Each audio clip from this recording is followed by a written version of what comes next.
नेपाल आमा अहिले विक्षिप्त छिन्।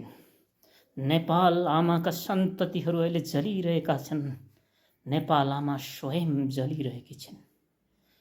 त्यो भएर यो समय अहिले विगतमा कसले के गर्यो भनेर सम्झिने समय होइन।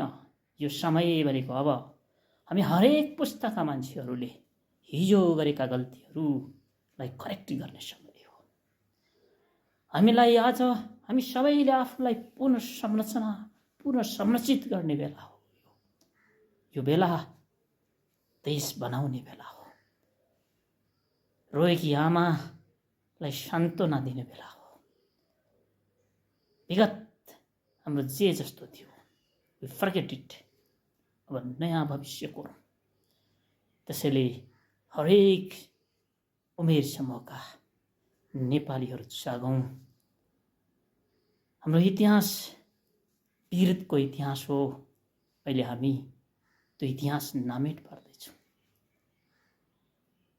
अधिकारको लडाईँ बेला बेला लड्नुपर्ने स्थिति आयो। अहिलेको अधिकारको लडाईँ एक हदसम्म जायज थियो। आम युवाहरू उठ्न जायज थियो। तर यसरी नेपाल आमालाई चिया चिया पारेर नेपाल आमाका छोराछोरीहरूलाई हत्या गरेर, विभत्स हत्या गरेर,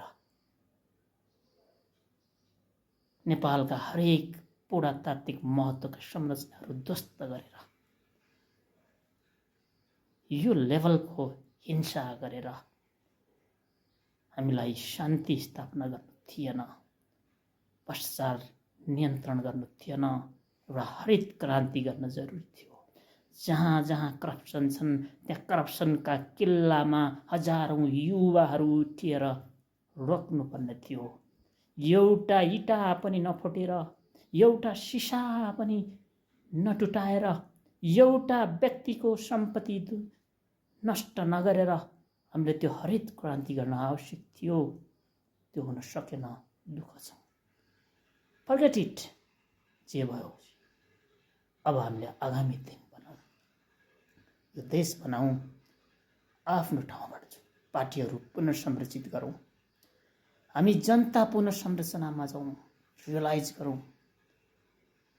हामी जनताबाट रियलाइज गर्न जरुरी छ। किनकि हामी हरेकका स्रोत हामी जनता हौँ। भ्रष्टाचारका स्रोत पनि हामी जनता हौँ। राम्रो मान्छे सिलेक्सन गर्ने पनि हामी जनता हौँ। नराम्रो मान्छे सिलेक्सन गर्ने पनि हामी जनता हौँ। त्यसैले जनता लेभलबाट एउटा जागरण आउन जरुरी छ। पहिला हरेक स्टेपमा जागरण आउन जरुरी छ। जुनसुकै व्यवस्था परिवर्तन भए पनि हाम्रो पुरातनवादी परम्परागत सोच परिवर्तन भएन। हाम्रो सामन्ती संस्कार परिवर्तन भएन। हाम्रो करप्ट माइन्ड परिवर्तन भएन। कर्मचारी तन्त्र उहिरह्यो। व्यवस्था फेरिएर के गर्नु? हाम्रो मानसिकता त उहिरह्यो नि। हरेक व्यवस्थामा कर्मचारी तन्त्र रह्यो। हेर्नुहोस्, आज एउटा खरिदार लेभलको, एउटा सहलेखापाल लेभलको, एउटा पुलिसको हवलदार सिपाही इन्सपेक्टरको जीवनशैली हेर्नुहोस्। एउटा सेनाको माथिल्लो तहको उसको जीवनशैली हेर्नुहोस्। करोडौँको सम्पत्तिहरू जमाएको छ। एउटा कार्यकर्ता हेर्नुहोस्, उसको लवाई हेर्नुहोस्, उसको खानपान हेर्नुहोस्, उसको जीवनशैली हेर्नुहोस्। एउटा हरेक लेभलका गाउँमा हेर्नुहोस् त करप्सनले कति जग्गा, अफिसमा हेर्नुहोस् त करप्सन संस्कार बनिसक्यो। काम नभए मात्रै करप्सन रोकियो होला, जहाँ काम छ त्यहाँ करप्सन भयो। यो स्थिति छ। तर हरेक लेभलमा संरचना गरेर जाउँ, पुनर्संरचना गरेर जाउँ। जनता लेभलबाट नै हामीले सच्चिएर जाउँ, कर्मचारी लेभलबाट सच्चिएर जाउँ, पुलिस प्रहरीबाट सच्चिएर जाउँ, न्यायालयबाट सच्चिएर जाउँ, शिक्षक प्राध्यापकबाट सच्चिएर जाउँ, राजनीति सच्चाएर जाउँ। यो देश बन्छ। यो देश बनाउनलाई हामी सबैले रियलाइज गरेर अगाडि बढौँ। त्यसैले अहिले सबै आफू करेक्सन गर्न छ। सबै आफूलाई करेक्सन गरेर अगाडि बढौँ भने यो देश बन्छ। केही त्रुटिहरू अहिले सरकार बनाउने पनि भएको छ। अहिले बुद्धिमत्ता पुर्याउन सक्यो भने संसदका दलहरूले हारेको स्थिति थियो। नयाँ पुस्ताले जितेको स्थिति थियो र यसलाई संसदबाटैबाट अग्रगामी एजेन्डाहरूलाई संशोधन गरेर संविधान संशोधन गरेर जान सकिन्थ्यो, तर त्यो बाटो हुन सकेन। यो भुल हो। जेएनजी साथीहरू, अझै पनि समय छ। निकास खोजौँ र अगाडि बढौँ। अझै थुप्रै करेक्सनका ठाउँहरू छन्। अहिले चाहेको भए राज्यको पुनर्संरचना गर्न सकिन्थ्यो, अहिले चाहेको भए शासकीय स्वरूप परिवर्तन गर्न सकिन्थ्यो, तर संविधानभित्रै रहेर गर्न सकिन्थ्यो। अहिलेकै संसदबाट गर्न सकिन्थ्यो। प्रधानमन्त्री जेएनजीले चाहेको बनाउन सकिन्थ्यो। संसदबाट बाहिरबाट पनि प्रधानमन्त्री बनाउन सकिन्थ्यो, तर त्यो संविधान संशोधन गरेर यही संसदबाट गर्न सकिन्थ्यो। यहाँनिर हामी चुकेका छौँ। अझै पनि समय छ। ठन्डा दिमागले सोचौँ र यो देश बनाउनमा लागौँ। यो देशलाई असफल हुन नदिउँ। अहिलेको आन्दोलन हेर्नुहोस् त, विभत्स हत्या, त्यो लुटपाटको लेभल, ती भ्रष्टाचारीका सम्पत्तिहरू हामीले राष्ट्रियकरण गरेर यो देश विकासको निर्माणमा लाउनु पर्थ्यो, तर त्यो जलेर खरानी बनाइएको छ। हेर्नुहोस् न हाम्रो जनताको लेभलको स्तर। चोर्न पनि हामीले के चोर्यौँ? चाउचाउ पनि छाडेनौँ। यो जनताको करप्टेड माइन्ड। हेर्नुहोस् न, आज कति होस्टेलहरूमा बलात्कृत भएकी छन् ती नानीहरू।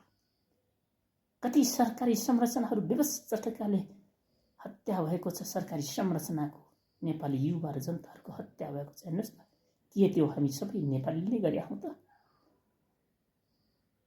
के त्यो पहिलो दिनमै त्यो नरसंहार त्यो हाम्रै पुलिसबाट भएको हो त?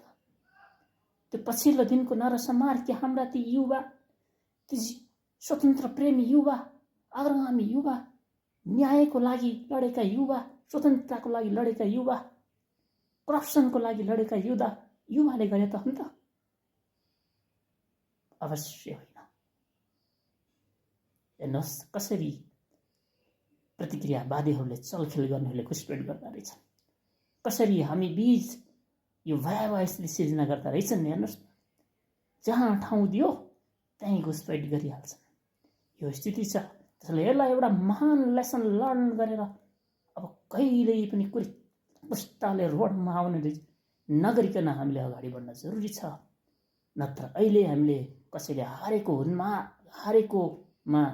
प्रतिशोधको भावना, जितेकोमा जितको हुन्माद गरेर गयो भने यो देश कहिल्यै पनि शान्त हुँदैन। यो देशमा यस्ता घटनाहरू बारम्बार घट्नेछन्। यो देश अहिले मगन त छँदै थियो, त्योभन्दा चरम भिखारीको देश बन्दै छ। त्यो सुडान, त्यो साउथ अफ्रिकन कन्ट्रीमा हामीले भिडियोमा देख्छौँ नि, उनीहरूले खान नपाएर चाम्रिएका अनुहार कस्ता छन्। त्यस्तै हाम्रो नेपाल बन्न सक्छ। समीपौँ। अबका पुस्ताले कहिल्यै पनि अधिकारको लागि, न्यायको लागि, स्वतन्त्रताको लागि यसरी सडकमा आउन नपर्ने गरिकन हामीले अगाडि बढौँ र हरेक लेभलबाट हामी जागौँ। हरेक लेभलबाट जागौँ। म एउटा कलेजको लेक्चर असिस्टेन्ट प्रोफेसर, म आफ्नो लेभलबाट म सोचिन तयार छु। तपाईँ जुन जुन पेसामा हुनुहुन्छ, आम नेपालीहरू आफ्नो लेभलबाट सच्चिएर अगाडि बढ्ने प्रयास गर्नुहोस्। देशको पुनर्निर्माणमा हामी जुटौँ। जय देश, जय जनता, जय अग्रगामी परिवर्तन, जय नेपाल।